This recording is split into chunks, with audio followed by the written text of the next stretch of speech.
اللہ کا واسطہ میرے بھائیوں، یہ جماعت، اس کے فریب، اس کے مکر سے بچو اور اپنے علاقے کو بچاؤ۔ ہو سکتا ہے ہمارے علاقے میں بھی یہ سازشیں شروع ہو چکی ہوں گی، ہمیں اس سے بچنے اور اس سے محفوظ رہنے کی ضرورت ہے۔ کوشش کریں گے بھائی انشاءاللہ، پکا وعدہ۔ اب آخری بات سنا دیتا ہوں، سن لیں، انشاءاللہ بات ختم کرتے ہیں۔ کہیں آپ کا ٹائم تو خراب نہیں ہو رہا نا؟ کیونکہ میں تو پکا حسینی ہوں۔ پکا؟ سبحان اللہ۔ پیارے بزرگ اور دوستو، قربان جائیں اہل بیت کی محبت پر۔ حضور نے جو بلایا تھا، ہمارے پاس ایک محاورہ بڑا مشہور ہے، ایک لفظ بڑا مشہور ہے، خصوصاً بوڑھی عورتیں کہتے ہیں، پنجے تنے پاک کا صدقہ ہے۔ کیا کہتی ہیں؟ آپ کی نانی ماں، دادی ماں سے آپ سنے ہوں گے۔ اب ہماری مائیں نہیں کہتی، میری ماں کو چھوڑ کے بول رہا ہوں، ہماری مائیں نہیں کہتی، کیونکہ ہماری مائیں تو ٹی ویاں دیکھنے والی ہو گئی نا۔ ٹی ویوں کے گندے گندے سیریلاں، گندے گندے عورتیں، بےہودہ عورتوں کے نام یاد ہے۔ پنجے تنے، جب گندے نام زبان پہ آتے ہیں تو پنجے تنے پاک کا نام زبان سے نکل جاتا ہے۔ یا غوث اٹھتے بیٹھتے ہماری مائیں کہتی تھی، اب نہیں کہہ رہی ہیں۔ اب اٹھتے بیٹھتے وہ غیروں کے تذکروں میں پڑی ہوئی ہے، اس لیے اچھوں کا نام نکل گیا زبان سے۔ پیارے بزرگ اور دوستو، تو ایک لفظ بڑی بوڑھیوں کی زبان پہ تھا، بوڑھوں کی زبان پہ تھا، پنجے تنے پاک کا صدقہ ہے، پنجے تنے پاک کا صدقہ ہے۔ بازو والے دیکھ رہے یہ بہت چل رہا ہے لفظ، اتر پردیش کو بھیج کے ایک فتویٰ منگا لیے۔ بولے پنجے تنے پاک بولنا کیسا ہے؟ بولے یہ بولنا شرک ہے۔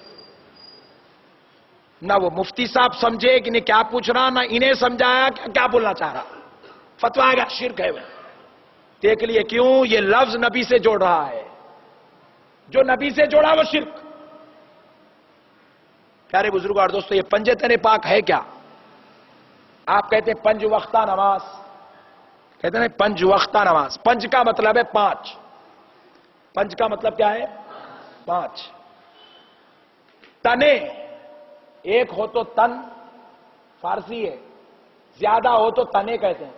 کئی تنے ہم نے وہاں دیکھے، یعنی کئی جھاڑ ہم نے دیکھے، کئی درخت دیکھے، کئی انسان دیکھے، تن کہتے ہیں ایک کو، اور پانچ ہے اس لیے کہہ رہے تنے۔ پنج تن یعنی کہ پانچ ذات، ایک نبی، علی، فاطمہ، حسن، حسین، یہ پنج تن ہوئے۔ کیا ہوئے بولیے؟ پنج تنے پاک، یعنی کہ ایسے پاک جن کو اللہ نے اپنے فضل سے پاک کر دیا ہے، کہ ناپاکی ان کے پاس، یہ ہے پنجے تنے پاک۔ اللہ ہی ہے۔ اب پانچ کون ہیں؟ نبی، علی، فاطمہ، حسن اور حسین، یہ پاک ہے، اسی لیے ہم کہتے ہیں غوث پاک۔ کیا کہتے ہیں بھائی؟ غوث۔ کیوں؟ یہ پانچ کا بیٹا ہے، اسی لیے کہتے ہیں یہ بھی پاک ہے۔ غوث پاک امام حسن کی اولاد ہے، اور ہم کہتے ہیں خواجہ پاک، یہ غریب نواز، یہ حسین اور حسن کی اولاد سے ہے، اس لیے کہتے ہیں غریب نواز خواجہ پاک۔ ادھر کہتے ہیں غوث پاک، اور پھر ہم کہتے ہیں قرآن پاک، کیونکہ اللہ نے قرآن کو بھی ہر عیب سے پاک کر دیا، ہر خطا سے پاک کر دیا، ہر شک اور شبہ سے پاک کر دیا۔ پھر کہتے ہیں مدینہ پاک، اللہ نے مدینے کو بھی ہر غلاظت، ہر گندگی، ہر نجاست سے پاک کر دیا۔ خود آقا ارشاد فرماتے ہیں مکہ جیسے حرم ہے، پاک ہے، میرا شہر مدینہ بھی ویسے ہی حرم ہے، ویسے ہی پاک ہے۔ اللہ نے اس کو بھی پاک کر دیا۔ اب مسئلہ یہ ہے، یہ ساری بات بتانے کا مقصد کیا ہے؟ غور کیجئے گا، اللہ رب العزت بھی چاہتا ہے یہ پاکی برقرار رہے مومنوں کے پاس۔ کھانے کا ذکر آیا، اللہ نے کہا یا ایھا الناس کلو، اے لوگوں کھاؤ، پشریبو پیو، یا ایھا الناس کھا۔ یا ایھا الناس مطلب کافر بھی مراد ہے، یہودی بھی مراد ہے، عیسائی بھی مراد ہے، مشرک بھی مراد ہے، منافق بھی مراد ہے، سب مراد ہے، سب کو کہہ رہا ہے کھاؤ پیو۔ یا ایھا الناس اتقوا ربکم، اے لوگوں ڈرو تمہارے پروردگار سے. ساروں کو کہہ رہا ہے، یہودیوں، عیسائیوں، نصرانیوں، مجھے سب کو کہہ رہا ہے ڈرو، تقوی اختیار کرو. ڈرنے کی بات آئی، تقوی کی بات آئی تو یا ایھا الناس کہا، لیکن جب مصطفیٰ پر درود کی بات آئی یا ایھا الناس صلو نہیں کہا، یا ایھا الذین آمنوا صلو کہا، اے ایمان والو تم درود پڑھو. ہم نے پوچھا مولا کھانے کی بات آئی تو لوگوں کو خطاب فرمائے، تقوی کی بات آئی تو لوگوں کو بولے، ڈرنے کی بات آئی تو سب کو بولے، اے اللہ درود کی بات آئی تو صرف مومنوں کو کیوں کہا؟ تو رب فرماتا ہے میں رب پاک ہوں، اس لیے میں پاک مصطفیٰ پہ درود پڑھتا ہوں. میرے فرشتے پاک ہیں، ان کی زبان پاک ہے، اس لیے وہ پاک نبی پر درود پڑھتے ہیں. ایمان کی وجہ سے تم بھی پاک ہو گئے ہو، اس لیے درود کی اجازت دی جا رہی ہے. ہم سب کو اس لیے نہیں کہتے کیونکہ کسی ناپاک زبان پر ہم مصطفیٰ کا نام دیکھنا نہیں چاہتے. نام لینے کے لیے بھی پاکی ضروری ہے، نام لینے کے لیے بھی.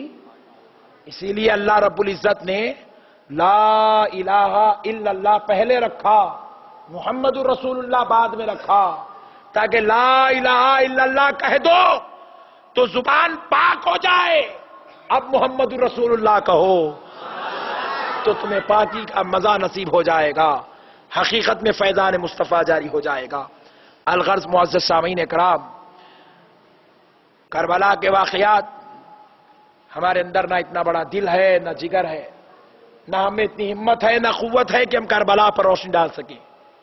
سب سے بڑا کائنات کا المناک واقعہ کربلا ہے، سب سے بڑا واقعہ. اس سے بڑی شہادت نہ اس کائنات میں ہوئی نہ قیامت تک ہوگی. اب اہل حدیث ایک اور فتنہ لے کر آ رہے ہیں.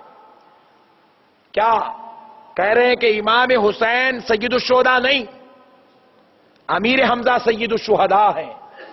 یہ کہہ رہے ہیں نعوذ باللہ، یعنی کہ امام حسین کی عظمت کو گھٹانے کی کوشش کر رہے ہیں اور امیر حمزہ کی عظمت کو بڑھانے کی کوشش کر رہے ہیں.